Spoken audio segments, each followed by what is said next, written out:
알면 알수록 좋다. 놀고 먹으면서도 지적이고 싶은 욕심쟁이 당신을 위한 잡식 팟캐스트 지지익선 지금 시작합니다. 고고싱.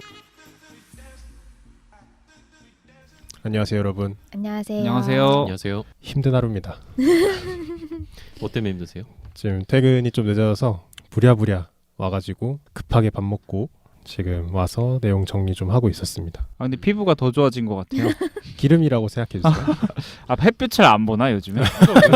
저는 오늘 매우 좋은 날이에요. 행복한 날. 영화 왜요? 보셨죠? 새로 나온 저 거. 영화 보고 왔습니다. 아 맞다. 4D의 느낌은 어때요? 저 처음 4DX 본 건데 근데 생각보다 세서 깜짝 놀랐어요. 처음에. 저 혼자 세다- 막 발작 세다는 일으키고 거? 그랬어요. 응? 발작을 이렇게 한다고? 효과가? 바람 나오는 거 너무 깜짝 놀래고 흔들리는 것도 꽤 세고 혹시 물 아래서 튀는 찌르진 거. 않아요? 뒤에 좌석에서 이렇게 쿡쿡 찌르는 게 있어요. 왜냐면 아느님이 매트릭스 영화를 4DX 재개봉한 걸로 오늘 보고 오신 거잖아요. 맞아요. 오늘 개봉한 거 맞아요? 지난주 일요일인가에 평론가랑 함께 하는 게 하나 나왔었고 하긴 뭐 그게 뒤로는 중요하겠어요. 오늘. 재개봉인데 내용보다 중요한 거는 그 4D를 얼마나 잘 살렸냐 뭐 그런 거 것 같아요. 자, 그럼 이제 본론으로 들어가 보도록 하겠습니다. 오늘 할 얘기는 매우 핫한 주제이면서 매우 어려운 주제인 인공신경망에 대한 얘기입니다. 우리가 넘어야 될 산이 하나 왔어요. 뉴럴 네트워크. 그쵸. 뉴럴 네트워크가 이제 영어 원문이고 한국에서 인공신경망이라고 많이 부르죠. 그게 인공지능이랑 약간 다른 단어인 거예요? 사실 인공지능이라는 단어는 너무 마케팅 용어. 마케팅 용어고 범용적이고, 그리고 이제 인공신경망은 실제로 인공지능이 비약할 만한 발전을 할 수 있게 만들어준 하나의 기술이에요. 그래서 제가 이 얘기를 해야겠다. 원래 너무 공대적인 얘기고 너무 수학적인 얘기라서 이거는 재미없겠다 싶었는데 그니까. 뭐라고? 이 얘기를 꼭 해야겠다고 생각한 이유가 안느님 때문이에요. 저요? 네. Why? 그 과학 특집 이런 거? 아니요. 팟캐스트에 나오진 않았는데 저희끼리 이제 업무 얘기하는 톡방이 있잖아요. 거기에 안느님이 그런 뉴스 기사인가 뭐 짤을 보낸 적이 있어요. 인공지능이 수능을 봤는데 뭐 수학이 10몇 점이고 뭐 국어가 뭐 몇 점이다. 그래서 똥멍청이다. 뭐 그런 짤을 보여주셨는데 얘네 바보다. 그 짤을 보고 화가 나셨어요? 화가 났어. 왜? 화날 것까지 있어? 감히. 못 적어 보낸 건데. 아니, 화가 났다는 게 감히 현 시대의 뭐 기술을 이렇게 하되 이게 아니라 제가 항상 인공지능 관련 토픽이 나오면 좀 발끈하는 게 있는데 그러니까. 그 이유가 저는 인공지능을 그렇게 하나의 인격체처럼 상정하는 거에 항상 불만이 있어요. 아 바보네라고 정의한 것 자체가 일단 사람 마음에 안 취급했다 들었구나. 이건가. 뭐 그런 거기도 하고 걔한테 수능을 풀게 했다라는 그 자체도 너무 인간적이야. 모욕이야, 모욕. 그 얘기가 아니고 너무 기술과 관련 없는 얘기. 가십거리. 그래서 왜 그게 가십거리고 왜 그 기사가 말이 안 되는 건지 이 화에서 좀 녹여내려고 해요. 가십과 현실을 좀 확실히 구분해 주시는 거예요. 가십이라면은 그냥 앞뒤 안 따지고 결과만 가지고 희희낙낙 웃기 위해 만든 결과고, 사실 그 짤이 제가 보기에는 그냥 그 정도밖에 안 되는 거예요. 네. 그 정도밖에 안 되지만 거기에 재밌었던 사람이 많았던 걸로 보면 이제 많은 사람들이 그 정도 감수성을 갖고 있는 거죠. 그러니까 그치, 인공지능을 말 그대로 뛰어나고. 지능에 대한 말 그대로 인공지능을 지능이라고 생각하고 인격체라고 생각하고 아직 걔의 점수가 우리가 수능 점수를 매겼을 때 매우 낮은 점수기 때문에 얘는 아직 인간보다 뭐 지능이 낮다. 그러니까 우리는 뭐 조금 더 나가서 얘를 무시해도 된다라는 감수성까지 갔던 것 같아요. 그렇죠. 근데 그런 감수성 자체가 잘못됐다는 걸 좀 얘기해 주려고 이 화를 좀 준비하게 됐습니다. 좀 걱정스럽긴 한데 노잼이고 복잡하기만 할까봐 그래서 최대한 쉽게 준비해 오긴 했어요. 그래서 제가 지금부터 할 얘기는 보통 막 요즘 뭐 인공지능 관련된 그런 학원도 많고 인강도 많고 이게 뭐 SNS에서 광고도 많이 나오더라고요. 뭐 들어보진 않았지만 아마 오늘 하는 얘기가 그런 학원이든 인강이든 그런 뭔가 사교육으로 인공지능을 배울 때 첫 화쯤에 나올 얘기가 아닐까 싶은 얘기를 준비를 했고, 그래서 인공지능이나 이런 뉴럴 네트워크나 컴퓨터 사이언스에 전혀 지식이 없는 분들한테 인공신경망이 이런 식으로 구성이 되어 있고 이런 식으로 인공지능이 만들어지고 있다를 얘기해 드리려고 합니다. 사실 저는 인공지능이라는 과목을 학교에서 배운 적이 있어요. 대학교 때. 그래서 마지막에 프로젝트로 무슨 오목 시합하기 뭐 이런 거를 한 적이 있었는데 사실 그때 저는 인공지능에 대한 환상이 좀 깨졌다 그래야 되나? 말 그대로 우리가 생각하는 그 지능을 갖고 있는 무언가를 만들어내는 시간이 아니고 모든 경우의 수를 다 따져보고 오목을 얘를 이렇게 두면 난 이렇게 둬야지를 경우를 많이 집어넣어 놓으면 결국에 이기는 싸움이 되더라고요. 그러니까 수작업. 뭐 학부생 수 중에 뭐 얼마나 대단한 게 나오겠어요. 그래서 걔네들은 얼마나 돌을 제대로 놓을 수 있는지 뭐 그런 거를 준비를 했고 이게 인공지능인가? 그러니까 물론 재밌게 했으면서도 좀 회의가 들었던 시간이었던 것 같아요. 자, 우선 인공지능이라는 이 워딩 자체가 한국에 폭발적으로 관심을 가지게 된 계기는 2016년 여러분이 다 기억하고 계시는 알파고 사건 때문이죠. 사실 방금 하몽님이 그 오목 얘기를 해주셨지만 뭐 오목이나 체스 같은 거는 컴퓨터한테 정복된 역사가 깊습니다. 사실 90년대에 IBM 왓슨 슈퍼컴퓨터에 의해서 체스는 이미 무너졌고요. 그래서 그 유명한 영상이 있어요. 체스를 딱 해서 지고 체스 챔피언이 의자를 박차고 나가는 영상이 있거든요. 그게 이제 매우 유명한 영상인데 하지만 바둑은 컴퓨터가 정복하지 못할 영역이라고 생각되어 왔어요. 제 90년대에 체스가 정복됐다 그랬으니까 2016년에 바둑이 정복됐잖아요. 뭐 정복이라고 하긴 좀 그런가? 어쨌든 컴퓨터가 이겼잖아요. 그러면 거의 20년 가까운 세월이 걸린 거거든요. 컴퓨터가 바둑을 이기는데. 근데 왜 바둑은 이기기가 어렵냐? 그리고 왜 모두들 바둑은 인공지능이 넘지 못할 거라고 생각했냐면 하몽님이 말씀하신 오목처럼 보통의 인공지능은 경우의 수를 다 따져요. 그러니까 계산이 빠른 거예요. 인공지능은. 그래서 이 사람이 여기다 말을 놨을 때 혹은 돌을 놓았을 때 내가 놓을 수 있는 모든 수 중에 하나, 내가 그걸 놨을 때 상대방이 놓을 수 있는 수, 그렇게 하나하나 한 단계씩 들어가다 보면 모든 경우를 다 스캔할 수 있거든요. 그렇게 해서 나한테 가장 유리한 수를 두는 거예요. 그래서 체스나 오목은 그렇게 뎁스가 깊지 않아요. 컴퓨터가 예상해야 되는 뎁스가. 체스 같은 경우에는 뭐 판의 크기도 작고 바둑보다 말의 종류가 여러 가지이기 때문에 오히려 그들이 이동할 수 있는 가지수가 제한돼 있잖아요. 그쵸, 바둑은 오히려 아무데나 한정적이지. 놓을 수 있는데 그렇기 때문에 경우의 수가 훨씬 작고 계산하기가 더 용이했던 거죠. 그래서 제가 들었던 거는 그 당시에 딥블루 C가 이제 그 IBM 왓슨으로 만든 인공지능 프로그램 이름이에요. 그 체스를 정복했다는 그 프로그램인데 요즘에는 핸드폰, 스마트폰에 있는 체스 앱 같은 거 있잖아요. 게임 앱. 그게 왓슨보다 더 세다고 하더라고요. 그러니까 계산할 수 있는 능력이. 그렇죠. 예. 계산의 영역이니까 어디까지나. 음. 그래서 이제 알파고가 나오기 전까지 생각했던 게 있었어요. 학자들이 뭐 혹은 교수들일 수도 있겠죠. 체스나 오목을 정복한 방식으로 바둑을 정복하려면 한 사람이 돌을 하나 놨을 때 100년 이상을 연산을 해야 된대요. 놓을 수 있는 경우가 너무 많아서. 컴퓨터조차도 그런 시간이 걸린다는 그렇죠. 거죠. 몇백 년이 걸리는 거예요. 왜냐하면 생각을 해봐요. 돌을 하나 놨어요.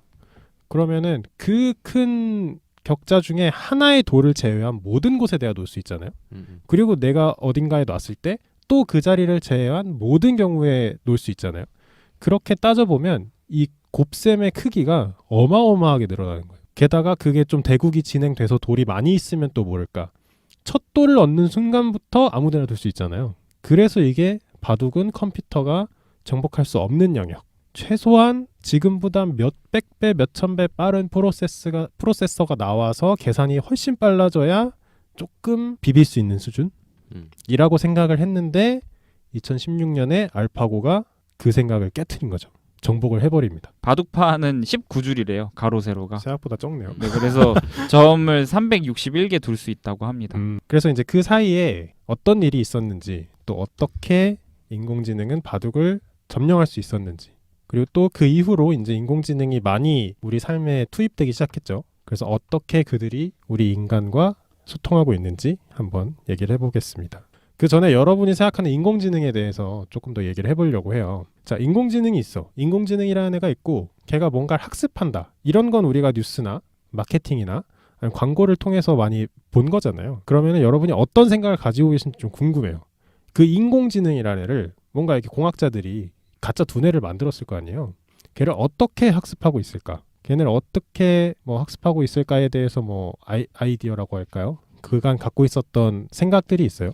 얘네를 어떻게 학습시키고 있을까? 음. 데이터를 먹이지 않을까요? 먹인다. 자, 먹어라. 전에 읽었던 책 중에 이제 구글이 데이터를 되게 많이 가지고 있잖아요. 아무래도 거기서 엔그램 뷰어라고 하는 걸 냈더라고요. 그러니까 책을 다 디지털화를 하는 거예요. 그래서 디지털화 작업을 구글이 수행을 한 다음에 그래서 뭐 1500년대부터 지금 2000년대까지 어떤 단어가 어떤 빈도수로 어떻게 나왔는지를 그래프를 그려주는 거예요. 그거를 지금 당장 구글 들어가면 바로 하실 수 있거든요. 지금 그래서 약간 그거 보면서 아, 이런 식으로 뭔가 러닝이 일어나나? 라는 생각을 했었어요. 슐라님은 데이터를 먹인다고 아까 표현을 해주시긴 했는데 네. 근데 잘 생각해 보세요. 아까 그 앵그램 뷰어라는 거는 구글이 데이터를 많이 갖고 있다에 대한 이야기잖아요. 네. 그래서 우리가 원하는 단어를 집어넣으면 검색을 빠르게 할 수 있다.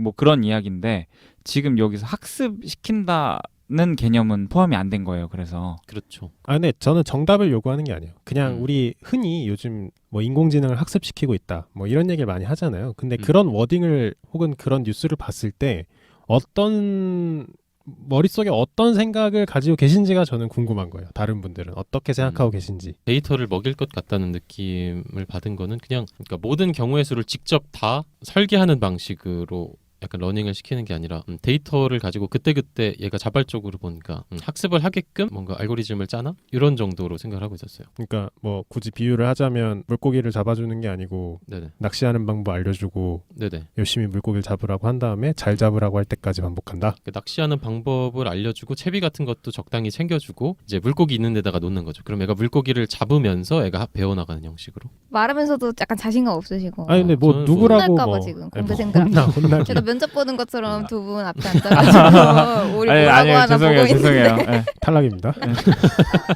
아, 근데 저도 뭐 제가 공부해 본 적은 없지만 제가 책 읽었던 내용 중에 기억에 남았던 거는 인공지능의 뇌라고 이제 굳이 비유를 하자면 뇌 같은 걸 이제 설계를 하고 만들 때 인간의 뉴런이나 그 시냅스의 형태를 본따서 인공지능을 만든다라는 내용을 본 적이 있어요. 그래서 그 내용이 저는 되게 기억에 남았는데 그게 약간 슐라님이 방금 말씀하신 거랑 저는 비슷한 맥락이라 생각해요. 그러니까 물고기 주고 이런 게 문제가 아니라 애초에 그 뇌, 그러니까 인공지능 자체를 사람이랑 비슷하게 만들어서 사람처럼 뭔가 데이터를 받아들이고 배워나갈 수 있게 만드나? 이런 생각을 그냥 막연히 했던 것 같아요. 아, 뇌를 만들어 놓고 그러니까 이렇게 배울 준비가 된 뇌를 만들어 놓고 이렇게 하나하나 알려준다.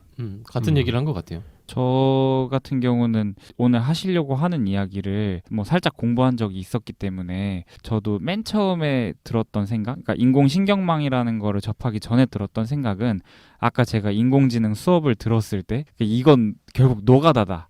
모든 경우의 수를 사람이 다 입력해 놔야지만 그 안에서 컴퓨터가 계산을 빠르게 해가지고 원하는 결과를 더 잘 수행해낼 수 있는 기술이다 정도로 생각을 했던 것 같아요. 저 궁금한 게 있어요. 방금 하몽님이 오목 프로그램에 대해서 얘기를 하셨잖아요. 근데 이제 저희 돌이켜보면은 옛날부터 컴퓨터에 있던 게임들이 있잖아요. 대련을 할 수 있게끔 만든 오목일 수도 있고 그쵸. 뭐든. 저는 그게 인공지능이라기보다는 그냥 프로그램이라고 항상 생각을 했었는데 지금 말씀하시는 게 인공지능이라면 말 그대로 노가다라고 하셨잖아요. 그거랑 프로그램이랑 또 차이가 없는 건가요, 그러면? 제가 당시에 이제 배웠던 그것은 결국에 뭐 차이가 없는 걸 수도 있어요. 그러니까 우리가 오목을 하거나 뭐 스타크래프트를 하거나 컴퓨터랑 게임을 할 수 있잖아요. 그럼 컴퓨터 원래 사람이 해야 될 역할을 그 안에 있는 프로그램이 대신 수행해서 게임을 이제 진행을 하는데 그거 자체도 우리가 생각하는 것처럼 그러니까 누군가 사람이 해야 될 일을 대신 하고 있는 거기 때문에 인공지능이라고 보면 볼 수 있겠죠. 근데 제가 이제 노가다라고 표현했던 그것은 그런 개념적인 것보다 사실 조금 더 방법적인 이야기였던 것 같은데 거기서는 이제 돌을 뭐 이게 하나를 두면 그 돌 주변에 놓을 수 있는 공간들이 정해져 있잖아요. 거기에는 점수를 조금 더 많이 주고 완전 생뚱맞은 곳에 두면 점수를 깎고 뭐 이런 식으로 해서 점수가 제일 높은 방법을 찾아가는 계산 방법이었거든요. 네. 이렇게 방법으로 수행하는 거를 인공지능이라고 이름을 붙이면 그런 프로그램은 그냥 인공지능이 된다라고 보시면 될 것 같아요. 아, 그러면은 뭐 오래된 대련 프로그램도 사실 어떻게 보면 인공지능인 거네요? 그렇겠죠. 일종의. 네. 현기증 나서 빨리 답을 들어야 될 것 같은데 왜 이 질문을 하셨어요? 그냥 궁금해서 물어봤어요. 그래서 사실 저는 그 이 주제를 준비한 이유가 인공지능을 하나의 인격체로 상정하는 거에 대해서 저는 불만이 항상 있다고 했잖아요.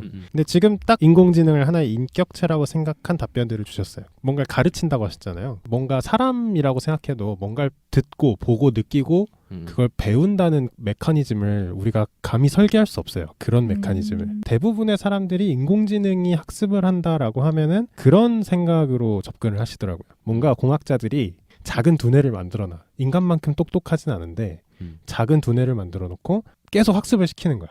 하지만 기계는 사람처럼 잠도 필요 없고 밥도 안 먹어도 되고 전기만 있으면 계속 깨어 있으니 사람보다 학습하는 게 빠르고 효율적이겠지라고 다들 생각을 하시더라고요. 근데 이제 그게 아니라는 걸 설명해 드리려고 화를 준비한 거기 때문에 나름 맞는 분들을 초대해서 얘기하는 게 좀 같은 느낌이 대놓고 드네요. 너희 잘못 알고 있으니까 내가 교육시켜주겠다 이거 우중 두 아니야. 명이 초청되었습니다. 아니요. 네. 혹시나 다 알고 있으면 재미없으니까. 빨리 개몽해 주세요.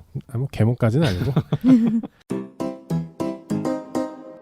자, 우선 몇 가지 우리가 당연한 사실을 몇 개 짚고 가보겠습니다. 컴퓨터는 너무나 당연하게도 인간보다 연산 능력이 뛰어납니다. 자, 이제 폰 노이만 아키텍처라는 우리가 흔히 알고 있는 컴퓨터의 아키텍처가 개발이 되고 또 이게 어차피 전기의 스피드로 모든 그 동작이 움직이기 때문에 굉장히 연산 속도가 빨라요. 그래서 우리는 그 누구도 계산기의 연산 속도를 따라잡으려고 하지 않아요. 그래서 그런 방식으로 연산 속도가 빠름을 이용해서 체스를 정복하고 뭐 오목을 정복하고 뭐 말씀하신 격투 게임을 정복하고 많은 걸 했어요. 근데 인공신경망이 개발되면서 컴퓨터가 지금까지 하는 다른 접근을 하기 시작합니다. 바로 확률과 통계를 이용한 예측을 하는 거예요. 그래서 이게 확률적 프리딕션이 가능해진 것이라고 표현을 할 수가 있는데 우리가 지금까지 알던 인공지능이라고 하면은 말씀드린 뭐 오목이나 체스를 얘기하는 거예요. 걔네와 확연히 다른 게 뭐냐면 지금의 모든 인공지능, 우리가 알파고부터 시작해서 얘기하는 모든 인공지능은 확률적인 프리딕션을 합니다.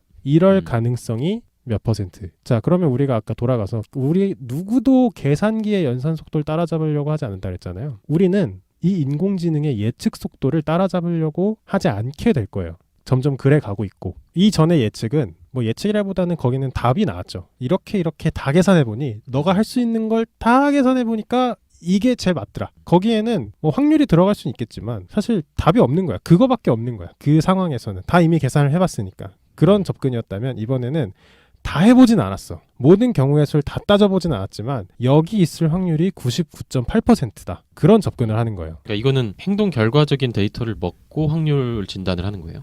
그렇죠. 정확히 얘기해 주셨는데 그럼 예측은 어디서 오는가에 대해 생각을 해봐야 되는데 과거의 경험으로부터 옵니다. 이건 인간도 똑같죠. 그래서 과거의 수많은 데이터를 가지고 지금의 결과를 예측하는 거예요. 이게 지금 인공신경망의 기본이 되는 모델이에요. 이제 뭐 모델이란 말을 자주 할 텐데 이렇게 동작한다라는 의미예요. 자, 흔히 그래서 우리가 뉴럴 네트워크라고 하고 지금 우리가 얘기하는 뭐 인공지능 개발자, 뭐 AI, 뭐 구글이든 뭐 작게는 뭐 모든 중소기업까지도 다 관심이 있어하는 이 AI는 다 인공신경망에 기반을 두고 있습니다. 그리고 기계학습이라고 해서 기계가 학습을 해서 점점 더 이 프리딕션, 예측의 정확도를 높이는 역할을 수행을 하고 있고요. 이 전까지는 뭐 다 계산해 본다고 했지만 다 계산해 보지 않더라도 통계학적 추론을 했어요. 통계학적 추론을 해서 그냥 우리가 그 수학으로 푸는 통계 있잖아요. 이렇게 해서 뭐 모분산을 추정하든지 아니면 모 표준을 추정을 해서 이럴 것이다, 이렇게 나눠질 것이다를 인간이 볼 수 있는 영역에서 확인을 한 거예요. 뭐 베이지안 클래시파이어라든지 서포트 벡터 머신이라든지 많은 것들이 다 거기에 확률을 기반으로 두고 있고 인공신경망이 도래하면서 짜잔 하고 나와요. 어느 순간 짜잔 하고 컴피티션 같은 이런 경쟁하는 그런 대회가 있거든요. 뭐 예를 들어서 이미지들을 주최 측에서 준비를 해요. 그리고 이 이미지에 이게 어떤 사진인지를 구분하는 거예요. 컴퓨터가. 얘는 사람, 뭐 얘는 강아지, 얘는 고양이, 이런 대회들이 있어요. 거기에 어느 날 갑자기 독보적인 애가 나타나요. 그게 이제 인공신경망이 데뷔하는 순간입니다. 그게 언제예요? 2012년이고요. 그 대회가 그러니까 그거에 대한 답이 있어야 되잖아요. 그래서 그 스탠포드 대학에서 주최를 한 게임인데 그 전공 학생이 그거에 대해 답을 막 매겨요.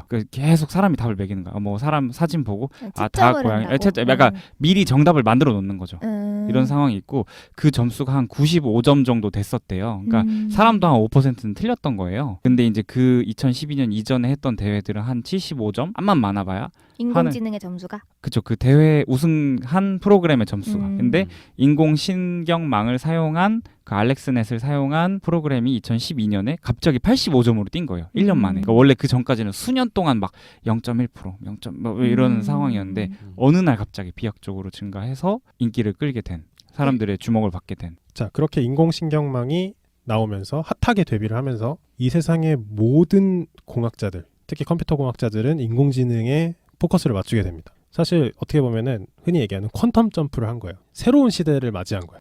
골든 에이지가 펼쳐진 거지. 이 인공신경망이라는 아이디어 혹은 컨셉, 아까 얘기했던 뭐 시냅스를 포함해서 인간의 두뇌를 본떠서 프로그램을 작성하면 뭔가 되지 않을까? 라는 이런 아이디어는 1900년대에 이미 다 나와 있어요. 이렇게 하면 될 것 같은데? 이런 뭔가 사고 실험처럼 이렇게 하면 뭐가 되지 않을까? 수학적으로 계산해보니 그런 것 같은데? 라는 생각은 옛날에 이미 나와 있었는데 왜 이게 2000년대가 넘어서 각광을 받았냐? 그때는 컴퓨터의 성능이 그렇게 좋지 못했어요. 아이디어는 많아. 해보고 싶은데 돌릴 만한 하드웨어가 없는 거예요. 그리고 그때는 뭐 많이 들어보셨겠지만 컴퓨터에는 코어라는 애가 있어요. 얘가 실제로 연산을 수행하거든요. 그 코어가 단일 코어, 한 개의 코어 혹은 두 개의 코어, 듀얼 코어라고도 하고 뭐 쿼드 코어라고도 하면서 작은 코어를 빠르게 돌리는 거에 관심이 많았던 시대예요. 그거의 최대 수혜자가 인텔이죠. 근데 2000년대로 넘어오면서 GPU, 흔히 그래픽 카드라고 하는 애들이 이제 컴퓨터에 달리기 시작해요. 이제 게임을 좋아하시는 분들은 알 거예요. 걔네들은 뭐냐면 그렇게 빠른 코어는 아닌데 그렇게 빠르지 않은 코어를 수백 개를 깔아놓는 거예요.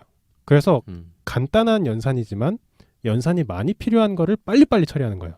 특히 이제 게임의 그래픽 같은 경우가 그렇거든요. 그래픽은 많은 걸 계산해야 되지만 그 하나하나의 계산이 복잡하진 않아요. 청크 상태로, 배치 상태로 막 그냥 밀어넣으면 돼. 그래서 이제 그래픽 카드가 호황을 맞죠. 흔히 우리가 아는 엔비디아라는 회사가 뭐 최고 주가를 경신하면서 날아오르죠. 이거를 사람들이 사용하기 시작합니다. 왜냐하면 인공신경망 모델은 인간의 두뇌를 본따서 뭔가 이렇게 작은 숫자의 흐름들이 흘러가고 모였다 뭐 퍼지기도 하고 하다 보면은 뭔가 나오지 않을까라는 아이디어였는데 그거를 GPU로 돌려보기 시작해요. 여기서 말하는 GPU가 그래픽 카드고요. 중간에 정리가 좀 안 되는데 네. 그러면은 지금 말씀하시는 게 2012년에 그 경쟁에서 갑자기 혜성처럼 나타난 인공신경망을 활용한 그 팀 전에는 모든 인공지능이 어떤 상태였는데요? 거의 말 그대로 막노동으로 넣는 이런 그치, 느낌? 막노동으로 넣거나 이렇게 룰을 정해서 이럴 땐 이렇게 행동해. 이럴 때는 이렇게 행동해. 약간 프로그램, 제가 아까 그쵸, 오목 그쵸. 대련 프로그램처럼 얘기하듯이. 근데 2012년 이후로 갑자기 인간의 뇌를 본뜬 신경망이 나왔다는 거예요? 신경망이라는 아이디어 자체는 옛날부터 있었는데 그거를 진짜로 접목을 시켜서 구현을 해서 높은 성능을 낸 첫 사례인 거죠. 첫 인공지능이 된 거예요, 그게. 그러니까 첫 인공지능이라는 게 인공지능이 계속 있었는데 뭔가 다른 버전, 레벨업된 인공지능이 그쵸. 그때 처음 나왔고 이건 뭐지? 싶은 게 나온 거지. 그게 인간의 뇌를 본뜬 거고요. 시냅스랑 맞아요. 이런 거를. 네네. 여기서 이제 좀 이제 하나씩 빌드업을 하는 거예요. 그래서 이제 GPU라고 하는 작은 연산을 많이 수행할 수 있는 하드웨어가 나오면서 이걸 가능하게끔 된 거예요. 이게 가능해진 거죠. 그래서 사람들이 뭐 어디 구석에 저런 논문이 있었지 정도 생각하다가 이걸 딱 들고 나오니까 사람들이 너도 나도 막 다 해보기 시작하는 거야. 집에 GPU 막 다 사가지고 다 설치해놓고 막 돌리고 난리를 치는 거예요. 그러면서 인공지능 전성시대를 맞이합니다. 지금은 사실 컴퓨터공학계에서는 석사를 밟는다. 뭐 요즘은 학사생들도 거의 다 하더라고요. 워낙 핫하니까. 석사를 밟는다건 뭐 여러 연구실이 있잖아요. 어느 연구실을 가도 인공지능을 안 하는 연구실이 없을 정도로. 그럼 이제 실제로 이 인공신경망이 어떻게 구성되어 있는지 한번 얘기를 해보겠습니다. 자, 우리 뇌가 어떻게 생겼는지에 대해서 간단하게 언급을 해야 되는데 사실 우리 뇌가 어떻게 생겼습니다 라고 100% 정확하게 확언할 수 있는 사람은 아무도 없을 거예요. 근데 이걸 뜯어보니 뇌에도 하나의 유닛이 있더라. 단위가 있더라. 이거. 그게 이제 뉴런인데요. 뭐 시냅스랑 뭐 거의 일맥상통하는 건데 이게 이제 팟캐스트니까 그림을 보여드릴 수는 없으니까 묘사를 좀 해드리면 이렇게 마법봉처럼 생겼어요. 애니메이션에 이렇게 휘두르는 마법봉 있잖아요. 그것처럼 태양 모양의. 그쵸. 위에가 조금 이렇게 크게 이렇게 돌기가 있고요. 밑으로는 무슨 다리처럼 이렇게 뾰족하게 다리 같은 게 있어요. 그래서 뭐 생긴 게 중요한 게 아니고 전기 신호를 받아들여요. 그리고 전기 신호를 뭐 출력을 한다고 할까요? 다음 뉴런한테 전달을 해줘요. 이거 하나만 두고 보면 얘는 아무것도 하는 게 없어요. 그냥 전기 신호가 몇 개 들어와서 다음 뉴런한테 그 전기 신호를 전달해줘요. 이거밖에 하는 일이 없는데 얘네를 수조 개를 모아놓으면 우리의 뇌가 된대요. 근데 우리의 뇌는 너무나도 다양한 일을 하잖아요. 거기서 아이디어를 따옵니다. 프로그램을 뉴런과 비슷한 단위로 설계를 하기 시작해요. 그 뉴런이라고 하는 거는 그 하나의 객체를 말하는 거고 그 뉴런하고 뉴런 사이에 연결고리가 있을 거 아니에요. 그 연결된 부위를 시냅스라고 불러요. 네, 그래서 사실 이런 뉴런이나 이런 얘기를 처음 들으시는 분은 뭔 소린가 싶을 거예요. 그래서 하몽님이 잘 말씀해 주셨는데 이 뉴런이라는 애가 그물망처럼 막 서로 엮여 있어요. 제가 쏜 전기 신호가 이 뉴런이 받았다가 얘가 쏜 건 또 누가 받고 그러면서 아주 촘촘한 그물처럼 서로가 엮여 있습니다. 그리고 그렇게 엮어만 놓으면 우리의 뇌가 돼요. 아무도 그 원리 모르겠죠. 왜 이걸 모아놓으면 뇌가 되는지, 그리고 왜 뇌는 이렇게 다양한 기능을 하는지, 그거는 이제 인간이 탐험해야 될 미래의 영역이고 이제 이걸 본뜹니다. 그래서 퍼셉트론이라고 하는 유닛을 만들어내요. 자, 이제 여기서부터 집중하셔야 됩니다. 이름 멋있다. 아, 퍼셉트론? 거기 나올 것 같아. 약간 거의 트랜스포머의 울트론 약간 이런 느낌으로 생각하는 것 같은데 디셉티콘이랑. 메가트론. 자, 그래서 퍼셉트론은 한 개의 뉴런에 치환되는 단위인 거예요. 그래서 얘는 주변으로부터 여러 개의 인풋을 받아요. 다음 퍼셉트론에게 일정한 숫자를 전달을 해줘요. 수학값을, 수리값을 전달을 해주는데 뭐 하나의 퍼셉트론에게 전달하는 걸 수도 있고 많은 퍼셉트론에게 전달하는 걸 수도 있고, 그래서 매니 투 매니라고 합니다. 많은 인풋을 받아서 많은 아웃풋을 내요. 이게 이제 하나의 단위인데, 자, 그래서 제가 재밌는 예시를 갖고 왔어요. 여러분이 이 팟캐스트를 따라오시면 여러분도 여러분만의 인공신경망을 만들 수 있어요. 야 너도 할 수 있어. 야, 거의 너도? 그런데. 아, 근데 물론 진짜 아무것도 네. 아닌 거지만, 자, 우리가 인공신경망을 지금부터 만들어 볼 겁니다. 자, 우리가 만들 인공지능은 두 개의 숫자를 주어줬을 때 이 두 개의 숫자가 같은지 다른지를 판단하는 인공지능을 만들 거예요. 그 숫자는 0과 1이 있어요. 그래서 이 숫자가 0, 0이 있으면 같다. 뭐 0, 1이 있으면 다르다. 1, 1이 있으면 뭐지, 안느님? 뭐 같아. 아주 훌륭한 나 맞추면. 지능이에요. 치욕스러웠어. 아주 훌륭한 지능이 있는데 이렇게 인간에게는 너무너무 쉬운 문제예요. 자, 그럼 우리가 생각을 해봅시다. 여기는 몇 개의 입력이 들어오죠? 0, 1, 뭐 00, 01, 10, 11 총 4가지의 경우가 있겠죠? 그리고 출력은 몇 개가 필요하죠? 이 지능이 동작하는데 하나의 출력이 필요하죠. 같다 다르다. 두 개 같이 나올 수는 없으니까. 자, 그래서 이것을 인풋 2개, 아웃풋 1개라고 정의를 할 수 있어요. 이 인공지능은. 그래서 우리는 총 4개의 퍼셉트론을 쓸 건데 머릿속으로 그려보세요. 이렇게 4개를 2개씩 놔보세요. 정사각형처럼 이렇게 둘 수 있잖아요.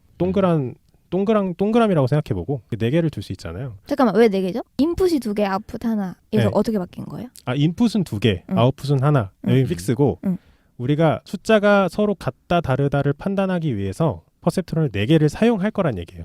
아, 네 별개로. 0001 그거. 아, 그거랑 관련 있어요. 없어요. 관련 없어요. 네. 그냥- 애들이 어떻게 연결돼 있는 거지 4개가? 아, 이제 설명해드릴게요. 제 오케이. 머릿속으로 오케이. 잘 따라오셔야 돼요. 정사각형으로 4개를 네모를 두셨나요? 이게 내가 너무 공대생이라 어떻게 표현해야 할지 모르겠어. 2 곱하기 2 행렬로 예, 예. 나오세요. 예. 그러면 왼쪽에 세로로 2개가 있죠. 그리고 오른쪽에 세로로 2개가 있죠. 네. 왼쪽에 있는 애를 1층, 오른쪽에 있는 애를 2층이라고 해볼게요. 왜? 네. 그러니까 왼쪽부터 1층, 2층, 3층 이렇게 간다고 생각해 보시면 돼요. 오케이. 네네. 이해가 돼요? 네네. 이해는 그러셨어요? 되는데 왜 그걸 그렇게 해놓을까? 여기서 났어요. 의미를 찾으면 안 돼. 그냥 그렇구나. 자, 따라오고 있죠? 여기서 문과생과 이과생의 되게 그 괴리가 시작되기 시작한 것 같은데 너무 어려운 예를 왜 들어서. 이게 왜 왼쪽에서 오른쪽으로 가는 걸 1층, 2층이라고 할까부터 정의를 하시는 게 디피니션이야. 그냥 그렇게 예, 들어. 그렇게 할게요. 자, 그래서 왼쪽에 있을 거 아니에요. 2개 있죠, 세로로. 왼쪽 위에 있는 거, 걔를 X1이라고 할게요. 네. 그 왼쪽 아래에 있는 애를 X2라고 할게요. 그러니까 X가 1층이라는 얘기예요. 오른쪽에 하나 더 있죠. Y1, 오른- Y2 이렇게. 아닙니다. 오른쪽 위가 H1, H1? H1. H. H. 네, 의문을 갖네. 왜 아, H지? Y1으로 X 다음에 해줘요. Y 아니야? 아니, H1. 그리고 오른쪽 아래를 H2 이렇게 있어요. 그러면은 왼쪽부터 이렇게 읽으면 X1, X2가 있고 H1, H2가 있어요. 네. 그리고 맨 오른쪽에 얘는 뭐 그냥 하나의 출력값이 있을 거예요. 걔를 Y라고 해봅시다. 맞아요. X가 있으면 Y가 있어야죠. 그래서 우리는 왼쪽에서 오른쪽으로 동작을 할 거예요. 맨 왼쪽에 X가 2개 있잖아요. 2개의 인풋이 들어갈 거고요. 맨 오른쪽에 Y 하나 있죠. 걔가 출력이 될 겁니다. 그래서 아까 처음 얘기했던 2개의 인풋, 하나의 아웃풋이 될 거예요. 근데 가운데 H라고 하는 우리가 모르는 층이 하나 있는 거예요. 자, 여기서 룰을 정해봅시다. H1 있죠, H1. 자, 따라오고 계시죠? 오른쪽 위에 얘는 어떻게 동작하는 퍼셉트론이냐면 X1, X2로부터 결과 그 전기 신호를 받을 거예요. 이어져 있어. 그러니까 이 H1 동시에 받아요? 맞아요. 오른쪽 위에 있는 H1은 왼쪽에 있는 X들로부터 값을 하나씩 따로 받아요. 근데 두 값이 우리가 0과 1만 있다 그랬잖아요. 두 값을 더해. 그 더한 값이 0이나 1이면 0, 1, 2가 나올 수 있잖아요. 0이나 1이면 Y한테 1을 전달해줘요. 뉴런의 동작 원리랑 똑같은 거예요. 뭔가의 전기 신호를 받아. 그리고 뭔가 다음 뉴런한테 뭔가의 값을 줘. 그걸 똑같이 만든 거예요. 대신에 룰이 있는 거죠. 그래서 두 합을 더해서 X1, X2의 합을 가지고 이게 0이나 1이면 Y한테 1을 줘요. 지금 H에 대해서 얘기하고 그치. 있는 거예요. 오케이. H1에서 안 되는 거 슐라님은 아닌 거 아니야. 같아요. H1의 입력을 라고 네네. 했네요. 지금. X1의 결과, X2의 결과로 받겠다는 거죠. 자, 그럼 H2 아래 있는 애, 오른쪽 아래 있는 애. 걔도 X1과 X2로부터 이렇게 두 개의 입력값을 받을 거예요. 오케이. 얘는 어떻게 동작할 거냐면 얘도 합할 건데 두 합이 1이거나 2면 1을 출력할 거예요. 그러니까 좀 더 간단하게 얘기하면 왼쪽에 있는 X들 두 개는 입력값이에요. 오케이. 뭐 0, 오케이, 0, 0, 1, 1, 0, 1, 1일 수 있는. 근데 얘네 H들은 그 X1과 X2의 값을 받아서 어떤 룰에 부합할 경우만 1이 되는 애들인 거예요. 그 다음 출력이. 근데 아까는 0, 5월 1이었죠. H1. H1은 두 값이 그쵸 0이거나 1이면 그리고 H2는 1이거나 2이면? 네. 그럼 1이면? 1이면 둘 다 Y한테 1을 주겠죠. 둘 다. 예, 예. 잘 따라오고 계십니다. 자, 그럼 Y는 어떤 출력을 줄 거냐? H1과 H2로부터 하나씩 값을 받았겠죠. 네. 그 두 합이 2일 때만, 아. 둘 다 1일 때만, 둘 다 1이어서 합이 2가 됐을 때만 1이라는 숫자를 뱉을 거예요. 여기서 1이 다르답니다. 0이 같다고요. 자, 이렇게 우리가 룰을 정해놓고 뭐 두 층밖에 안 되는 간단한 인공신경망을 짤 수 있어요. 그럼 우리가 X1, X2에 00을 넣으면 귀신같이 0을 내보내주고요. 01을 넣으면 귀신같이 1을 내보내줍니다. 11을 넣으면 귀신같이 0을 내보내줘요. 그러면 여러분은 0과 1을 구분할 줄 아는 인공지능을 만든 거예요. 그러네요. 하지만 여기서 중요한 건 얘가 어떻게 0과 1을 구분하는지 설명하기 쉽지 않다는 거예요. 내가 지금까지 뻘짓하면서 설명했잖아요. 왼쪽에 X1이 있고 뭐 H1이 있고 이러면서. 그래서 인간에겐 정말 간단한 일인데 0과 0 같아요? 0과 1 달라요? 이렇게 정말 간단한 일인데 기계는 이걸 하기 위해서 말도 안 되는 숫자들을 막 넣어서 이 결과값을 1이나 0으로 표현을 해줘야 돼요. 그리고 이렇게 하면은 누구나 인공신경망을 짤 수 있어요. 인공신경망이라는 게 별거 아니란 얘기를 하려는 거예요. 그냥 뉴런의 그런 동작 원리를 따서. 근데 지금 해주신 말씀만 들어보면 그냥 저희 엑셀을 다룰 때 뭐 if 그냥 이렇게 조건 넣고 뭐 C언어로 프로그래밍을 뭐 if 하면 뭐 몇 나와 이 정도로밖에 안 보이는데 근데 그 다리 건너는 모양 자체가 뉴런이랑 닮아서 인공신경망이라는 이름이 붙은 거예요? 맞아요. 그리고 여기서 중요한 사실은 아까 좋은 말씀 해주셨는데 인간이 그렇게 생각하잖아요. if 00 같네, 뭐 if 11 같네 이렇게 생각하잖아요. 인공신경망의 가장 큰 차이점은 조건문이 없어요. 00을 넣으면 어떻게 계산이 되면 1이 그러니까 0이 나와요. 다 같다라는 결과가 나와요. 0, 1을 넣으면 어떻게 결과를 계산해 보면은 다르다. 1이라는 결과가 나와요. 그러니까 우리가 지금까지 프로그램이라는 뭔가 이렇게 만드는 거, 우리가 생각하는 프로그램을 만드는 방법과 굉장히 다른 접근 방법이에요. 근데 방금 예시 주신 게 인공신경망 아니었어요? 맞아요. 근데 그 중간에 있던 H층 애들의 조건, 걔네가 조건 아니에요? 아, 그런 조건. 그렇죠. 그런 조건이 각각은 가질 수 있는데 네. 이 문제를 풀기 위해서 우리가 룰을 세우지 않는다는 거예요. 그러면 이런 대담으로 생각해 주시면 될 것 같은데 우리가 그 H1, H2 그리고 Y라는 것을 통하면 어떤 두 개의 숫자를 집어넣었을 때 한 개의 결과물이 나오잖아요. 근데 원래는 그랬던 거죠. 원래 사람들은 H라는 연산 도구 하나를 만들 수 있었고 H1, H2라는 연산 도구를 하나 만들 수 있었어요. 근데 걔네는 너무 단순한 나머지 특정 연산밖에 할 수 없었던 거예요. 근데 얘네 둘을 H1, H2로 조합했더니 똑같은 입력을 넣었을 때 다른 결과물을 내는 도구를 만들어냈네 하는 이제 계산 능력이 확장이 된 거죠. 얘네를 조합하면서.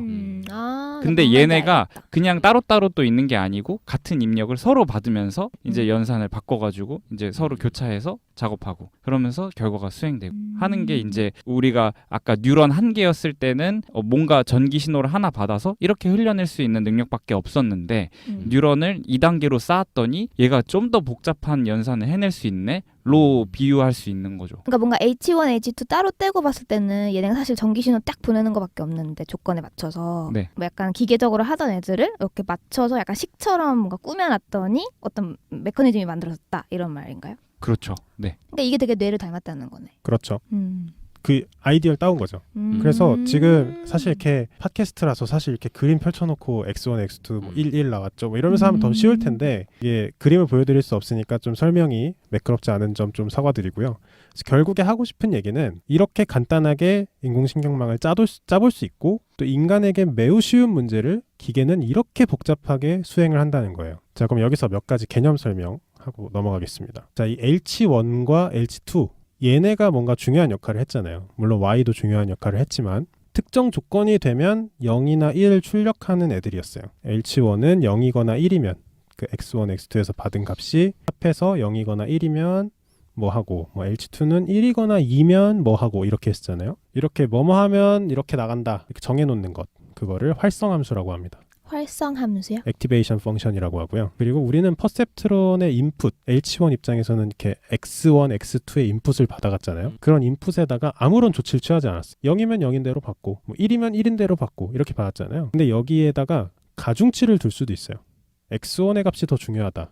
그러면 뭐 알파라는 상수를 줘요. 그리고 X2에다가는 마이너스 1 마이너스 알파를 줘서 뭐 가중치를 줄인다든지 이렇게 가중치를 줄 수 있고 그걸 우리가 웨이트라고 부릅니다. 실제로 그 가중치라는 뜻의 웨이트. 자, 그리고 우리가 결과값이 Y에서 0이나 1이 나왔잖아요. 근데 우리가 L치에서는 결과가 2가 나오는 경우가 있었어요. 우리가 기계한테 1과 1을 보여주고 맞춰봐 이러면은 중간 계산 단계에서 2라는 숫자가 나왔었죠.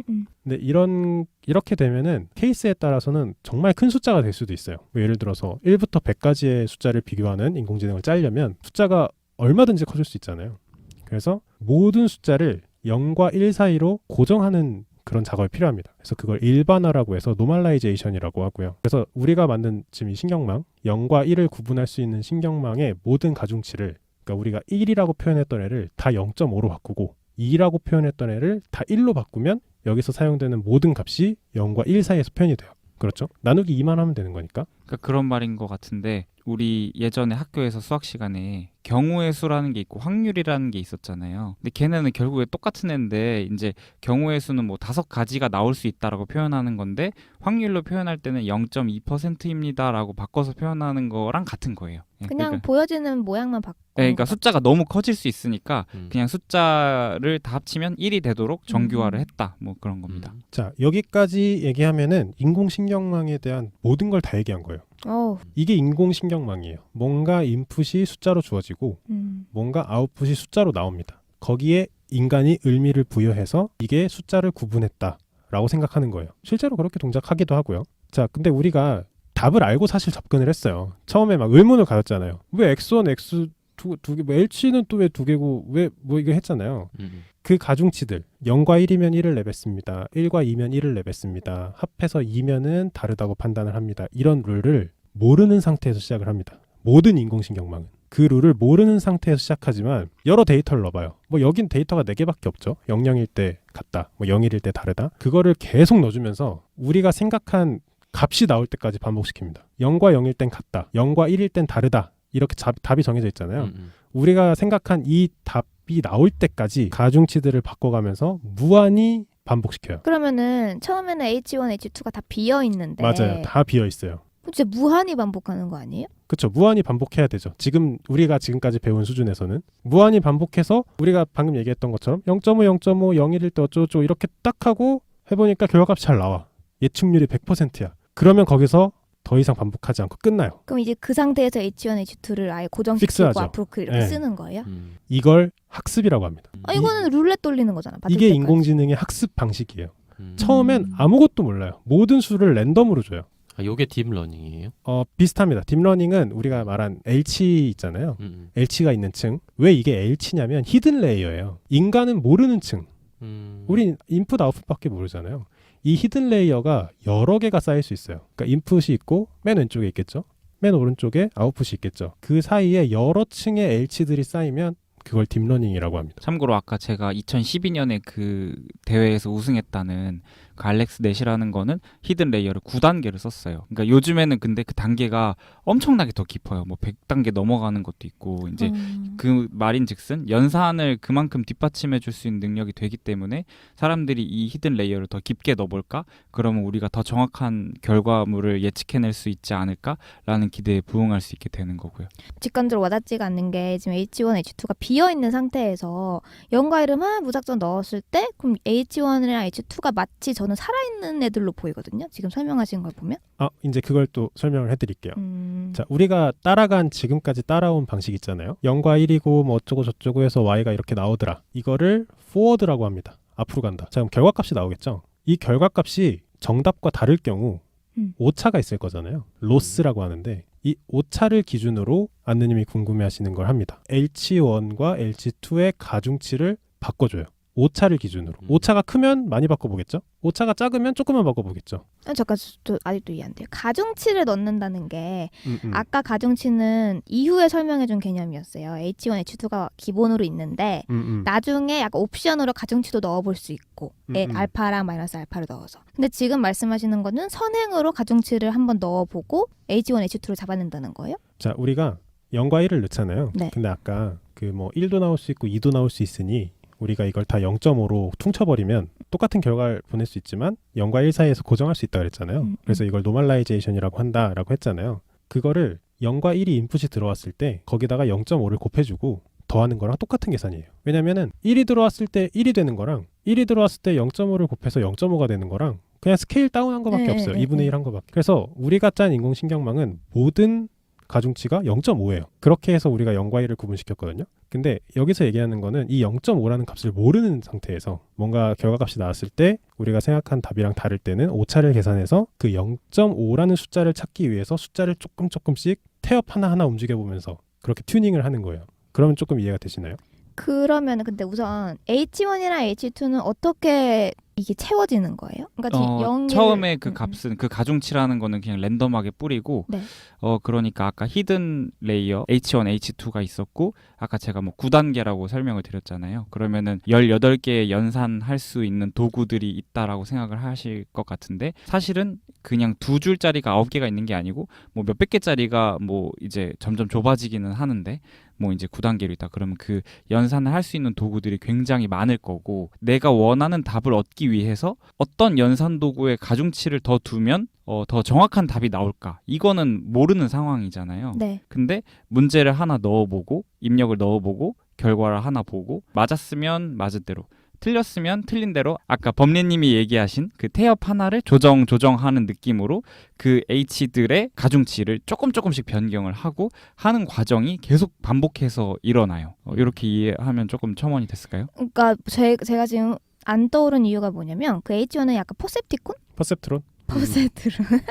퍼셉트론이라고 하셨잖아요. 이 퍼셉트론의 정체가 뭐예요? 이게 프로그램이에요? 아니면은 아니요. 그냥 인풋이 들어오면 각 인풋마다 가중치를 매기고 다 더해서 다음 애한테 더 전달만 해줘요. 그 물질이에요? 아니요, 그냥 컴퓨터예요. 물질? 컴퓨터 안에 짜여 있는 그냥 프로그램이에요. 계산식이라고 네. 생각하면 될 것 같아요. 그러니까 방정식이 하나 있는데 그게 그 우리 그 변수가 많은 거를 뭐라고 했더라? 당식 아니야? 연립 방정식 같은 느낌인데 여기 있기 싫어요. 네, 그러니까 연립 방정식 같은 느낌인데 그 ABCD를 다 모르잖아요. AX, BY, CZ 뭐 이렇게 있으면 ABC를 다 모르잖아요. 그거일 때 ABC를 랜덤하게 넣어주고 계속 그 ABC의 값을 조금씩 바꿔보는 거예요. 그럼 H는 사실은 비어있는 게 아니라 어떤 식을 갖고 있는 컴퓨터인 거네요? 그렇죠. 작은 아까 잠깐 얘기했던 작은 연산 단어를 갖고 오면은 활성함수인 거죠. 하나의 함수라는 게 인풋을 받아서 아웃풋을 내는 거잖아요. 그냥 하나하나가 다 함수인 거예요. 네. 근데 함수인데 인풋도 계속 바뀌고 아웃풋도 계속 바뀌고 이렇게 태엽을 하나하나 바꿔가면서 올바른 결과가 나올 때까지 반복하는 거예요. 제가 왜 이해가 안 되냐면 이제 퍼셉트론이라는 걸 뉴런에 빗대서 설명하셨잖아요. 그래서 저는 떠오르는 게 이제 퍼셉트론이 동그랗게 생긴 거야. 뭔가 뭐 물질이 이렇게 있는 거야. 아, 반도체처럼? 그래서 거기를 뭘 자꾸 이렇게 비워놨다가 뭘 채운다는 건가 했는데 함수라는 느낌으로 받아들이면 되겠네요. 실물은 없어요 지금. 나중에 그런 거를 정말 하드웨어적으로 설계하는 도구도 나오기는 해요. 맞아요. 네, 근데 그거는 좀 나중 이야기인 것 같고. 네. 자, 사실 이거를 이해하실 필요는 없어요. 이 예시를 갖고 온 이유는 인공신경망을 우리도 짜볼 수 있다. 그리고 이렇게 간단한 일도 복잡하게 수행을 한다. 그리고 모든 건 다 수학으로 설명되어지고 있다. 이 정도를 말씀드리려고 한 거예요. 그리고 이 정도 하면은 우리도 이게 인공지능이라고 할 수 있어요. 우리가 가중치를 찾았잖아요. 0.5라는 가중치. 모든 퍼셉트론이 0.5라는 가중치만 가지고 있으면 우리가 0과 1을 구분할 수 있잖아요. 여러분도 인공지능 개발자가 된 거예요. 여러분도 인류의 종말에 한 발자국 다가선 거예요. 논리냐? 나 지금 논리네. 자, 이렇게 해서 우리가 작은 인공신경망을 짜봤습니다. 별거 아니죠? 듣고 보면 별거 아니고 생각해보고 뭐 처음에 힘들었지만 지금 이제 머릿속에 맵이 잡혔잖아요. 그걸 따라가 보면 이제 별거 아닌데, 근데 참 애매한 게 우리가 이 인공신경망이 어떻게 동작하는지에 대해서는 설명하기가 진짜 쉽지 않아요. 얘는 우리가 원하던 대로 동작해요. 0과 1을 정말 잘 구분합니다. 같을 땐 0을 꼬박꼬박 내뱉어 주고요. 다를 때는 1을 내뱉어 줘요. 근데 이 인공지능이 어떻게 동작하는지 설명해줘 라고 하면은 얘기가 달라지죠. 자, 이렇게 많은 인공지능들의 약간 맹점이라고 할까요? 이렇게 뇌 아이디어를 얻어서 뇌를 약간 비슷하게 만든 이 인공신경망의 맹점은 어떻게 동작하는지 만든 사람도 잘 모른다는 거예요. 그냥 이렇게 해보면 잘 되더라, 저렇게 해보면 잘 안 되더라에 근거할 뿐이지. 근데 100% 랜덤으로 해요? 처음에 개발자들이? 세팅할 때요. 처음에 그 가중치를 세팅할 때 랜덤이에요. 아까 그 톱니바퀴 하나 조절한다는 뒤로 뭐 이렇게 계산을 한다는 그거는 수학적으로 증명은 돼 있어요. 그러니까 백프로파게이션이라고 하는 건데 오답이 생겼을 때 어떠한 h가 얼만큼 틀렸는지 다시 조정하는 거에 대한 방법. 그거는 이제 아까 h의 단계가 엄청 깊어지면 h의 개수가 또 되게 많으면 이거를 하나하나 얼만큼의 가중치를 조정을 해야 되는지 모르는데 그걸 얼마나 조정하는지가 지금 궁금하다는 거잖아요. 그러니까 조정을 할 때 인간의 직관이 들어가냐는 질문을 하려고 하시는 것 같아요. 네, 그러니까 직관적으로 하는 게 아니고 수학적으로 하는 방법이 정의된 게 있어요. 그러니까 근데 그거는 미분을 겁나 해야 돼요. 그래서 미분할 때 우리 왜 체인 룰이라고 해가지고 어떠한 함수라 그랬잖아요. 아까 다 액티베이션 펑션이라고 그랬잖아요. 근데 걔를 거꾸로 갈 때는 다 미분을 하는데 미분을 할 때 그 미분하는 개수들이 여러 개로 이렇게 돼 있으면 하나하나씩 이렇게 지우는 방식이 있어요. 어떠한 h가 얼만큼 값이 조정돼야 되는지 정확하게 계산을 할 수 있어요. 근데 그것의 개수가 너무 많고 너무 비일비재하게 이루어지기 때문에 한 발짝 떨어져서 보면 이것들이 어떻게 조정이 되는지 모르겠다라는 느낌이 들 정도가 되는 거죠. 그러면은 제가 지금 궁금한 게 아까 저희가 만들어본 0과 1이 다르다 같으다를 만들어내는 미니 버전의 인공지능이 있었잖아요. 이제 아까 인공신경망을 따라한 모방한 모습이기 때문에 뇌처럼 이게 엄청나게 많아졌을 때 또 다른 뭔가 메커니즘이 된다라고 저는 이해를 했거든요. 아니요, 똑같은 행동을 많이 할 뿐이에요. 근데 이제 나중에 그러니까 예를 들면 저는 이렇게 이해했어요. 아까 그 미니 버전의 0과 1을 구별하는 인공지능이라고 하면은 이거를 뭐 한 100개 갖다 놓고 또 다른 미니 사이즈를 막 갖다 놔서 이걸 어떻게 잘 배열하면은 고양이를 구별하는 인공지능이 생기는. 맞아요. 이게 맞아요? 맞아요. 그럼 이걸 배열하는 게 무작이라는 거예요? 맞아요. 아니면 그래서 배열은 설계가 되어 있지 않아요? 그렇죠. 배열은 설계가 돼 있는데 그것도 고양이를 인식하기 위해서는 이런 배열이 필요해라는 가이드는 없어요. 이렇게도 배열해보고 저렇게도 배열해보고 그걸 찾아가는 거예요? 네, 그것도 찾아가는 거예요. 자, 그래서 제가 작은 샘플을 또 하나 준비했는데 이건 이해하실 필요가 전혀 없습니다. 주르륵 읽고 지나갈 거예요. 이렇게 인공지능을 처음 개발하시는 분들, 입문자들이 항상 하는 것 중에 하나입니다. 사람의 손글씨를 인식하는 인공지능이에요. 우리가 지금 뭐 0과 1을 구분하고 어쩌고 이런 것보단 차원이 다르게 어려운 문제입니다. 네, 손글씨가 언어를 따지고 들어가면 너무 많으니까 0부터 9까지 그러니까 숫자를 우리가 인식을 해볼 겁니다. 줄줄줄 읽을 거예요. 자, 어떻게 손글씨를 기계한테 이해시킬 수 있을까? 자, 여기서 이제 기계한테 이해시킨다, 학습시킨다의 개념은 아시겠죠? 어떻게 이 손글씨를 숫자로 치환해서 몇 개의 인풋으로 넣어주고 몇 개의 아웃풋으로 꺼내야 될까를 고민하는 거예요. 자, 이 손글씨는 26 곱하기 26 픽셀의 사이즈로 고정되어 있다고 가정하고요. 이건 뭐 포토샵을 좀 해보신 분들은 바로 이해하셨을 거예요. 그리고 그 26 곱하기 26 픽셀의 그림 파일에는 0과 1과 2와 쭉쭉쭉쭉 해서 9 이렇게 하나의 숫자만 써 있습니다. 그리고 그레이 스케일이라고 해서 흑백으로 표현되어 있고요. 배경은 검은색이고 뭐 글씨가 흰색이라든지 뭐 그런 식으로 그려져 있습니다. 자, 옛날에는 어떻게 이걸 구분을 했냐면 우리가 주차장 같은 데 가면 번호 인식해서 바가 열리잖아요. 그건 어떻게 구분을 하냐면 사실 이런 방법도 되게 똑똑한 건데 잘 그려진 숫자들 있잖아요. 컴퓨터처럼. 그 폰트처럼 걔를 그 위에 셀로판지처럼 싹 얹어봐요.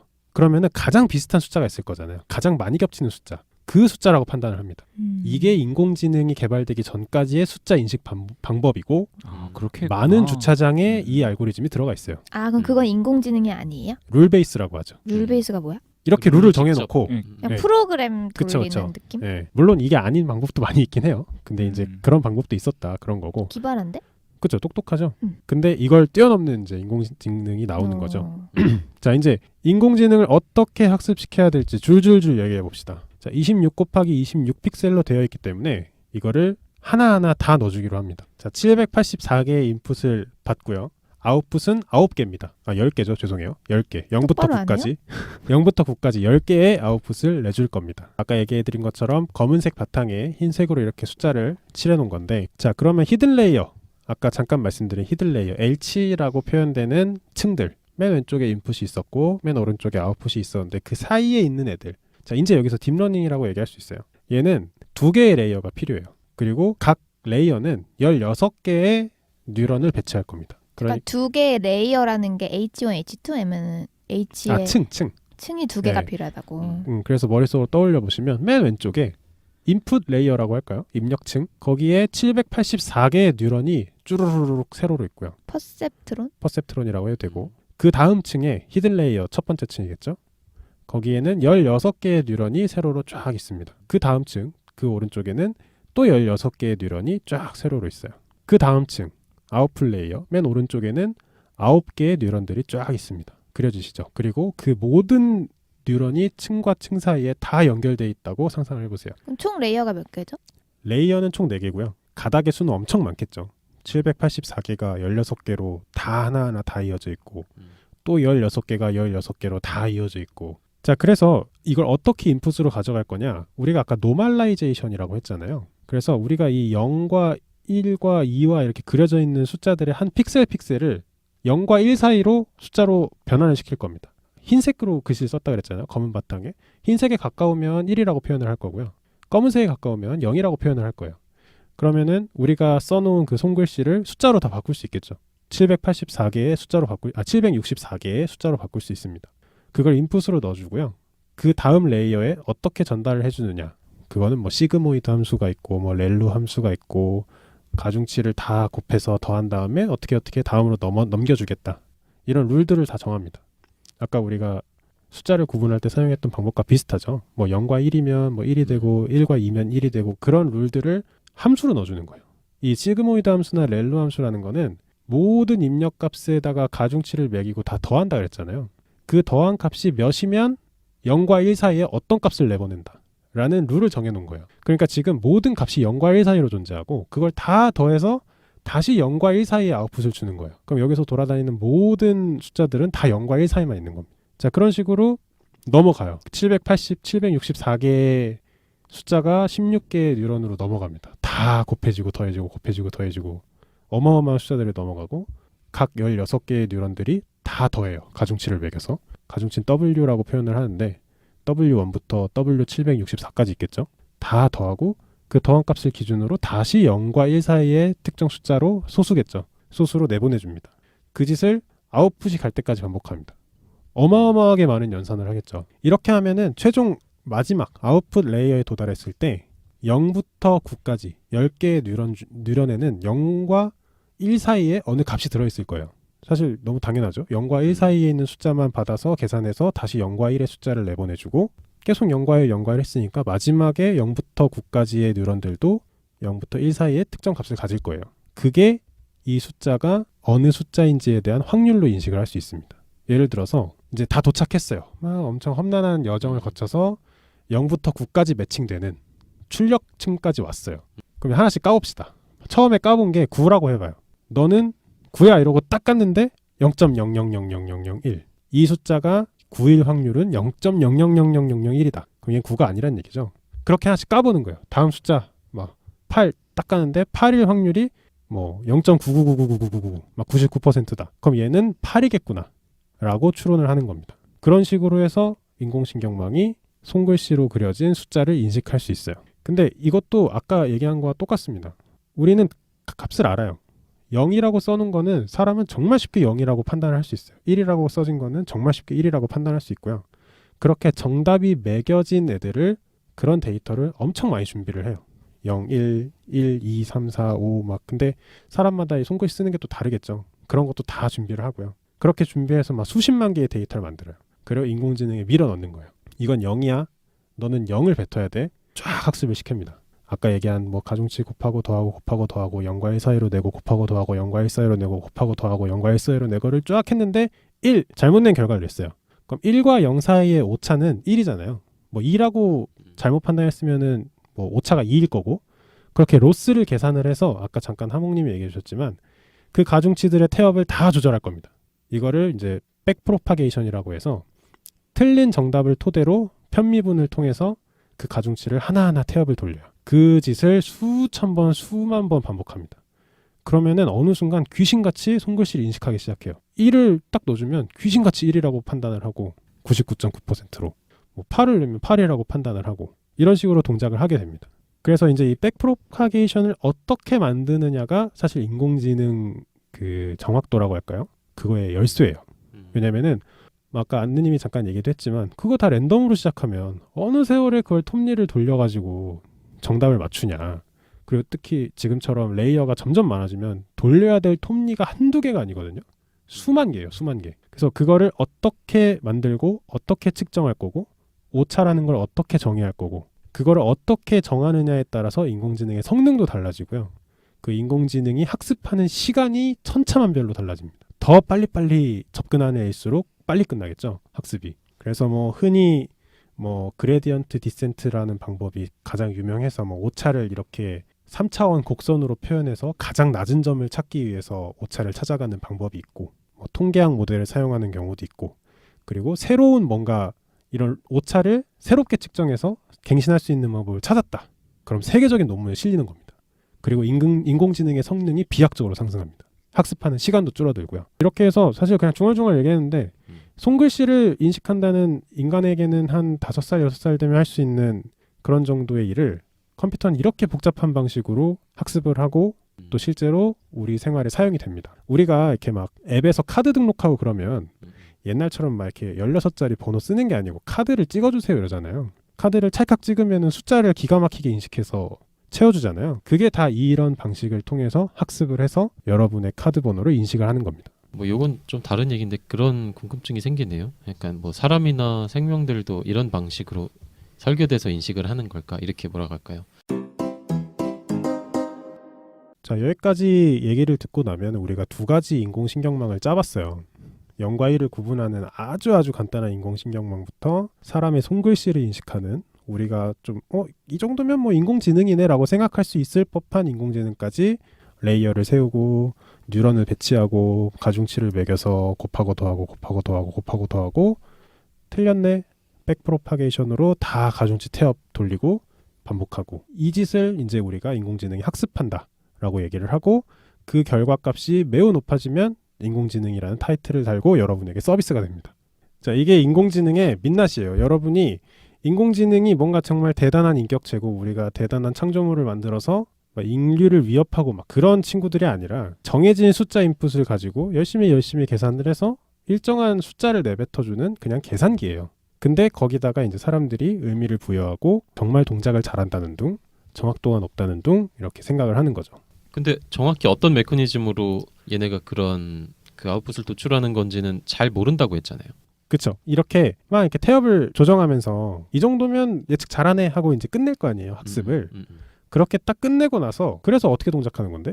라고 물어보면 대답할 수 없다는 거예요. 그러니까 그러면은 통제 불가능한 영역이 있는 거 아니에요? 그렇죠. 통제 불가능하죠. 그러니까 그거를 무서워하는 게 그거 아니에요. 이게 막 발전이 됐을 때 통제 불가능하고 직접 설계자가 짚어낼 수 없는 부분들이 생기면 우리가 심리적으로 받아들였을 때는 얘네가 우리를 속일 수 있다고 생각하는 지점들이 생겨나는 거고 얘는 말 그대로 그냥 컴퓨터처럼 일을 하는 건데 그 방식이 우리를 속일 수 있다라고 생각되는 그런 결과를 도출해낼 수 있는 게 아닐까. 그러니까 이런 거를 무서워하는 게 아닐까? 그러니까 이게 모른다라는 단어를 썼기 때문에 막연히 무서운 느낌이 들 수는 있을 것 같아요. 근데 이제 모른다라고 표현하는 것이 사실 하나하나 계산을 들여다보면 알 수 있는 범위에 있는 것들인데 아까도 말씀드렸지만 그 계산의 양이 너무나도 많기 때문에 우리가 이거를 하나하나 이해하는 것가 의미가 있나 싶을 정도로 이제 그래서 한 발 멀리서 보면 좀 모르겠다 할 정도로 계산이 이제 많은 건데 그렇다고 해서 인공신경망 자체를 누가 짰냐? 이거는 사람이 짠 거고 그리고 그거에 대한 입력은 누가 줬냐? 사람이 준 거고 정답은 아까 이제 뭐 그 이미지들이 이렇게 있고 그거가 0이야, 1이야 라고 매겨놓은 거는 사람이 매긴 거잖아요. 그러니까 이거는 완전히 사람이 통제 안에 있는 방식인 것 같아요. 뭐 약간 철학적으로 접근을 한다면 이거는 그래서 무서워할 정도의 수준은 아니다라고 생각이 돼요. 근데 저는 지금 방금 슐레님이 언급한 부분을 말하려고 했는데 저희가 사실 매스컴이나 그냥 일반인들이 언급하는 인공지능이라 함은 저희 지난번 가상은 현실이다에서도 했지만 약한 인공지능들이 아니라 그러니까 지금 수준의 뭐 0과 1을 구별하고 손글씨를 구별하고 이런 인공지능이 아니라 그 책에서 언급했던 뭐 강한 인공지능 예를 들면 진짜 아까 얘기했던 그 H라는 레이어들이 진짜 너무너무 많아진 정말 거대한 인공지능이 만들어졌을 때 그런 상황을 두려워한다고 생각을 하거든요. 뭐 0과 1을 구별하는 인공지능이 어떻게 세계를 지배하겠어요. 근데 방금 너무너무 많아서 이게 사실 모른다에 가까워지지만 모르는 건 아니다라고 하셨는데 이게 진짜 너무 많아져서 하나하나 들여다보는 게 뭐 불가능해지거나 하나하나 봤음에도 불구하고 뇌 뉴런들이 모여서 어떻게 뇌를 만들었는지 모르겠듯이 이거 하나하나가 어떻게 이 메커니즘 안에서 무슨 역할을 하는지 모르는 지경에 되면 결국 그건 모르는 거랑 똑같다는 생각이 들거든요. 그러니까 우리가 거기서 무서워해야 될 지점은 H의 개수가 늘어나서 우리가 하나하나를 알 수 없다는 건 아니에요. 왜냐면은 H의 개수가 늘어나서 굉장히 정확한 결과물을 예측해낼 수 있다고 하더라도 어쨌든 한 가지의 문제를 풀 수 있는 도구에 불과한 거거든요. 그러니까 뭐 우리가 뭐 예를 들어서 뭐 칼을 발명했어. 그러면은 더 잘 갈리는 칼, 더 날카로운 칼, 뭐 이런 거를 만들었을 뿐이지, 뭐 그거 자체로 뭐 여러 가지 기능을 할 수 있고, 뭐 여러 가지 물론 제가 비유를 잘못 들었네요. 칼이 물론 여러 가지 기능을 할 수 있긴 합니다만, 네 어쨌든 한 가지 기능을 할 수 있는 더 좋은 도구를 만들었다는 개념인데 우리가 무서워해야 될 부분은 그런 거겠죠. 하나의 뭐 그런 인공신경망이 있어. 근데 그 인공신경망은 다른 기능을 할 수 있는 인공신경망 설계를 자기 마음대로 할 수 있어. 약인공지능이라는 건 아까 하나의 문제를 풀 수 있는 좋은 도구들인데 이제 강인공지능이라고 아까 표현했던 거는 어떠한 문제가 주어지더라도 그 상황에서 바로 해결해낼 수 있는 능력인 거잖아요. 강인공지능을 만들어내는 시점은 아직 굉장히 멀었다고 보는 거고 그러니까 그거는 우리가 설명했던 거에서는 아직 이해할 수 없는 부분에 있는 거잖아요. 그리고 좀 더 첨언을 하면 강인공지능이라고 하는 인공지능을 만들려면 이 방식으로 만들 수가 없어요. 왜냐하면 지금까지 개발된 인공지능들은 어떤 인풋을 가지느냐, 어떤 아웃풋을 가지느냐, 히든 레이어를 어떻게 구축하느냐, 가중치를 어떻게 줄 거고, 뭐 바이어스나 코스트 펑션 옵티마이저 뭐 이런 걸 어떻게 줄 거냐라는 설계하에 학습을 하는 거거든요. 근데 흔히 얘기하는 강인공지능은 뭐 자의식이라고 표현할 것까지는 아니지만 뭔가 스스로 행동을 하고 그때그때 맞게 뭔가 행동을 하는 그런 친구들인데 이런 접근법으로 사실 만들 수가 없는 인공지능이죠. 그럼 걔네는 어떻게 만들어진 거예요? 만들어진 적이 없어요. 가상의 강인공지능을 말씀하시는 거예요? 네. 그러니까 뭐 스카이넷 이런 건 아직 없는 거고 지난번에 가상은 현실이다에서 조금 더 무섭게 다뤘던 거는 아까 그 인공신경망의 구성 자체를 더 좋은 결과를 낼 수 있도록 학습해서 새로운 인공신경망을 설계하는 인공신경망이 있어요. 약간 메타 인공신경망? 약간 이런 느낌인데 그런 거가 있는 건 분명하지만 그것조차도 어떠한 입력이 주어졌을 때 더 좋은 결과를 낼 수 있도록 설계하는 기술일 뿐이지 그것 자체가 기존에 없던 문제를 풀어낼 수 있는 능력은 아닌 것 같아요. 근데 약간 이게 가능성을 어떻게 보느냐의 시각 차이인 것 같아요. 그쵸. 일단 현 수준에서 그렇다는 거고 뭐 이제 많은 분들이 어떤 분들은 근시일 그러니까 현재 발전하는 속도를 봤을 때 근시일 안에 약인공지능을 넘어서 강인공지능을 만들어낼 수 있다. 그렇기 때문에 우리가 두려워해야 될 부분이 있다라고 경고를 할 수는 있죠. 근데 아직 현재로서는 되게 비약적인 이야기인 건 분명해요. 그래서 사실 이 주제를 팟캐스트로 얘기하는 게 맞나 싶은 생각도 많이 했어요. 그래서 제가 드리고 싶은 핵심 뭔가 키워드라고 할까요? 그런 거는 인공지능의 판단이랑 인간의 판단이 크게 다르다는 거예요. 사실 저번에 뭐 직관이니 뭐 사고니 생각이니 뭐 여러 가지 얘기를 사용해서 얘기를 했었는데 인공지능은 흔히 얘기하는 얘기로 math is everything. 생각을 하지 않아요. 알파고가 생각해서 수를 두는 게 아니라 정말 그냥 수많은 수학 계산에 의해서 나온 0과 1 사이의 특정 값을 줄 뿐이에요. 그리고 생각은 수학이 아닌 거예요? 그렇죠. 그러니까 사람의 여기서 생각. 말하는 뭐 사고나 직관이나 뭐 생각이나 응용력, 창의력 이런 거 이제 인간의 능력이라고 한다면 인공지능한테는 그런 게 전혀 없고 그냥 0과 1 사이로 표현된 숫자를 인간들한테 던져줄 뿐이에요. 계산 끝났다. 너네가 알아서 해석해. 근데 이제 뭐 그걸로 바둑을 두기도 하고 뭐 사람의 얼굴을 인식하기도 하고 자 그래서 뭐 인터넷에 돌아다니는 뭐 인공지능과 대화하는 그런 거 있죠. 인간을 어떻게 할 거야? 뭐 동물원에 넣어놓고 뭐 조용히 보호할 거야. 이런 거 진짜 이벤트입니다, 여러분.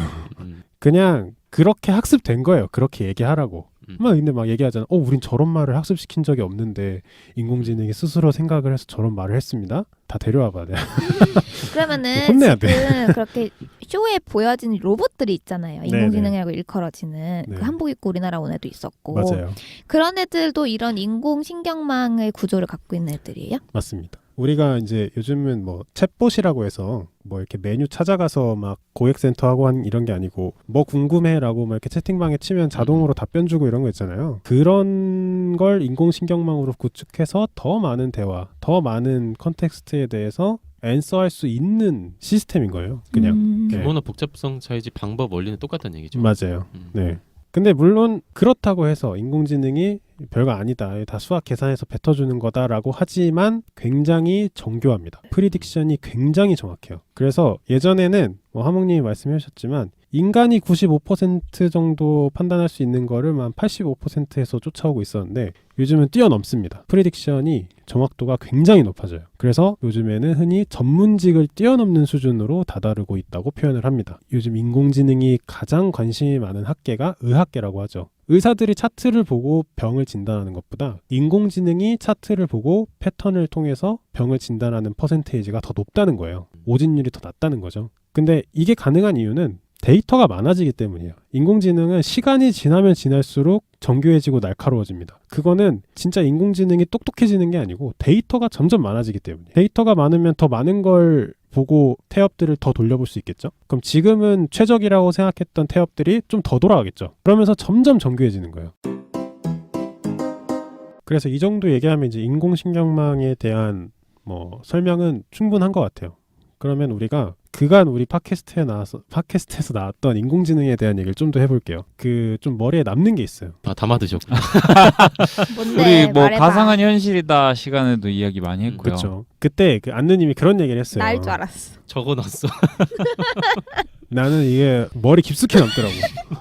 고양이를 인식하는 인공지능에 대한 얘기를 했었어요. 이게 가상한 현실이다 때 얘기했을 거예요. 근데 제가 거기서 막 그때 이제 준비가 되지 않았었지만 막 이렇게 반론을 펼친 게 고양이를 아무리 인식을 잘하는 인공지능도 강아지를 인식을 못한다. 그때 이제 안느님이 뭐라고 했냐면 근데 그걸 강아지라고 배우는 속도가 인간보다 빠르면 강아지를 금세 인식할 수 있는 거 아니냐. 인간보다 뛰어난 속도로. 그렇게 얘기를 하셨거든요. 근데 오늘 팟캐스트 내용을 들으면은 그게 굉장히 어렵다는 걸 알 수 있어요. 왜냐면은 고양이를 정말 인식을 잘하는 인공지능이 있어요. 그럼 지금 수백만 개의 고양이 사진이 있겠죠. 그리고 수달 혹은 수주에 동안 이렇게 태엽을 계속 움직이면서 컴퓨터가 조절을 해놨을 거예요. 걔한테 대고 강아지 사진을 넣어서 강아지임을 구별해달라고 할 수 없다는 얘기예요. 왜냐하면 그 조절된 모든 태엽들이 고양이에 튜닝되어 있기 때문이에요. 얘가 뭐 강아지를 다시 이렇게 분류를 하려면 새로 만들어야 새로 된다는 만들어서 거지. 강아지 사진을 또 수백만 장을 준비를 하고 사람들이 이걸 사람이 준비를 해야 되잖아요. 그리고 또 밀어넣고 다시 처음부터 태엽을 다 일일이 조절을 해야 돼. 그 안에 몇 개의 히든 레이어가 있을지는 또 알 수가 없죠. 그건 또 기술력이니까. 그래서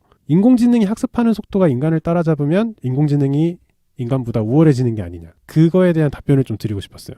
그렇게 동작하는 메커니즘이 아니라는. 그리고 이렇게 고양이다 강아지다 이렇게 사진으로 혹은 우리가 손글씨도 예를 들었지만 데이터로 표현할 수 있는 애들은 그나마 학습이 편한 편이에요. 왜냐면은 안에가 복잡하게 돌아갈 뿐이지 얘네를 잘 쪼개서 인풋으로 넣어주면 어떻게든 튜닝을 하거든요. 컴퓨터가 알아서. 근데 이 세상이라고 해요. 우리가 이거를 숫자로 표현하기 너무나도 애매한 게 이 세상에 너무 많아요. 예를 들어서 인공지능한테 인간의 말, 뭐 지금 우리가 한국인이니까 한글을 가르친다고 생각을 해봅시다. 우리가 떠드는 말을 다 숫자로 표현할 수 있을까요? 그것도 0과 1 사이의 숫자로? 정말 어려운 문제예요. 왜냐면은 단어도 있겠지만 억양도 있죠. 밥 먹었어. 밥 먹었어? 다르잖아요. 그럼 이것도 숫자로 0과 1 사이에 녹여내야 되고, 그럼 이거를 인풋을 몇 개를 줄 거냐? 손글씨도 764개의 인풋이 필요했는데 이 한글을 인공지능한테 가르쳐서 말하게 하려면 몇 개의 인풋이 필요할까? 감히 상상도 못할 정도로 많고 아무도 해낸 적이 없어요. 대신에 이제 뭔가 국소적으로 성공한 적은 있죠. 뭐 챗봇처럼 우리가 서비스하는 내용 중에서는 몇 개 뭐 특징점을 찾아서 숫자로 표현해서 학습을 시켜서 뭐 고객 응대를 한다든지 뭐 메뉴를 받는다든지 뭐 그 정도는 할 수 있겠죠. 근데 이렇게 강인공지능이라고 할까요? 세상을 대변하기 위해서 뭐 세상을 표현하기 위해서 인공지능을 만드는 건 정말 어려운 거예요. 숫자로 표현하기가 애매하기 때문에. 설령 그런 방식이 된다고 하더라도 기본적으로 데이터에 의한 프레딕션 시스템이라는 점은 달라지지 않는 거네요. 그렇죠. 동일한 거죠. 지금의 접근법으로는. 주목할 만한 점이라면 전 세계에 있는 수많은 천재들이 이런 복잡하고 안 될 것 같은 문제들을 하나하나 해결해 나가고 있긴 합니다. 최근에 뭐 구글에서 전화 예약 대신해주는 인공지능을 발표를 해서 세상을 깜짝 놀라게 했죠. 그래서 사실 인터넷으로 예약하는 것도 편하지만 꽤 많은 뭔가 수고가 들잖아요. 그래서 인공지능한테 주변에 헤어샵 되는 곳 찾아서 오후 7시에 커트 예약해줘 해놓으면 걔가 다 전화 겁니다. 그래서 인간처럼 말을 해요. 그리고 상대방은 컴퓨터인지 몰라요. 응대를 합니다. 뭐 시간 가능합니다. 뭐 커트세요? 남자세요?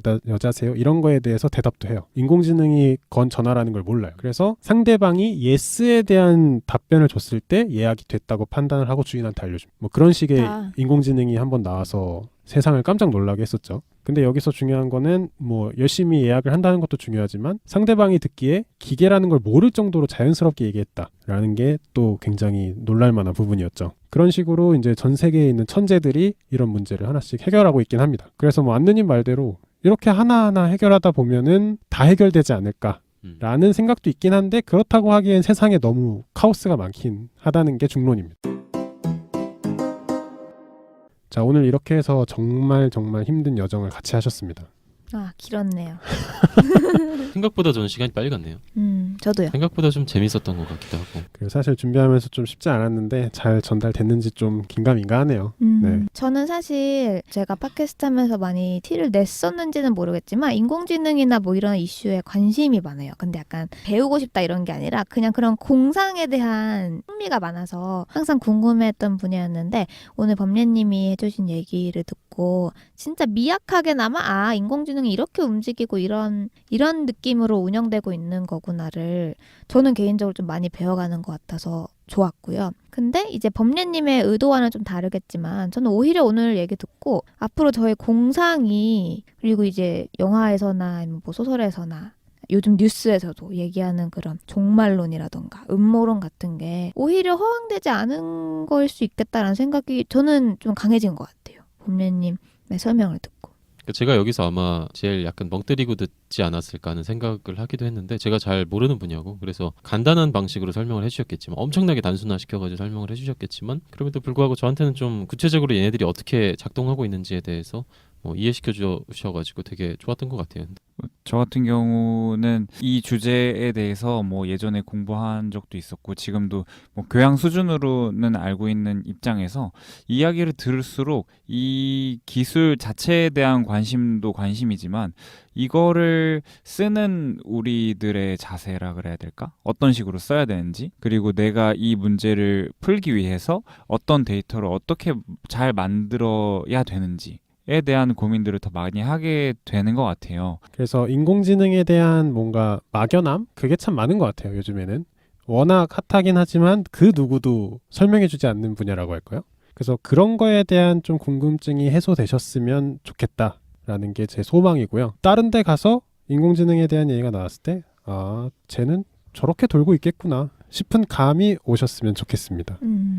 네, 고생하셨습니다. 고생하셨습니다. 재밌었습니다. 수고하셨습니다.